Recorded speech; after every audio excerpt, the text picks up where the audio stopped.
Hello, Billy Ray Huzzy with Southern Folk Pottery Collectors Society, and I thought we'd just take a few moments as I invite you in to listen and to view. We're going to talk about North Carolina early 1900s or the first quarter of the 20th century art pottery, and it originated from the transition from utilitarian wares of salt glaze and alkaline, if you will, to everyday usage pieces, to something to brighten up their homes, to decorate people's homes, because we were coming out of the Reconstruction period of the Civil War. World War I was pretty much over, and people were wanting to really enlighten their lives, and a lot of color was what they were looking for. And the usage of oxides was the whole new world to some of these potters who were transitioning, trying to stay alive, if you will, to supply an income for their families. Was the transition between the salt glaze utilitarian wares into that lead glaze art pottery. And believe me, they were having a big time because the whole world was at their fingertips. They could do anything they wanted to with these glazes, and some of the most amazing abstract glazes came out of this era. And one we want to talk about particularly is JUGTOWN pottery, who was formed by the Busbys, who were Raleigh, North Carolina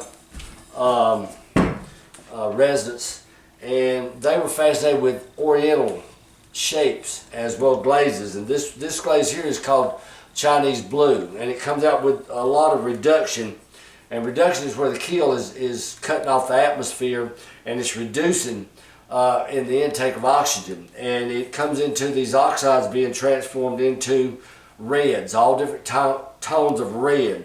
And this is a one-of-a-kind piece. I've never seen this shape before, and we've handled hundreds of pieces of JUGTOWN art pottery, as well as some of the others of that era. And anyway, the reduction red just bursts out all over it with the flowing of the turquoise glaze. And this is just a wonderful, wonderful piece. And if you look at some of the others here, this is work of Charles Maston, who was an Indiana dry cleaner owner and was fascinated with glazes. He knew a secret that nobody's ever been able to match since, with his abstract glazes like this and this from C.R. Allman. And some of the other potters, North State, Joni Owens, who was a transition potter, J.H. Owens here, who was really the earliest one of that era, the 19-teens. He died in 1923 working at the wheel action. Here's another piece we feel is at his son, Jonah, who's got a lot of weeping crystalline out of Pisgah Forest. A guy here that thought he would try it. We don't know who this potter is, but we admire his work. And you just see the many different colored glazes, and they were really tickled with their glazing. This is quite a fascinating piece.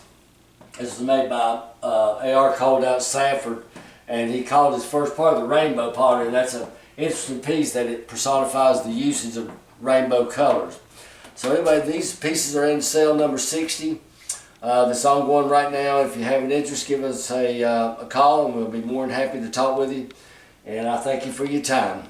Bye now.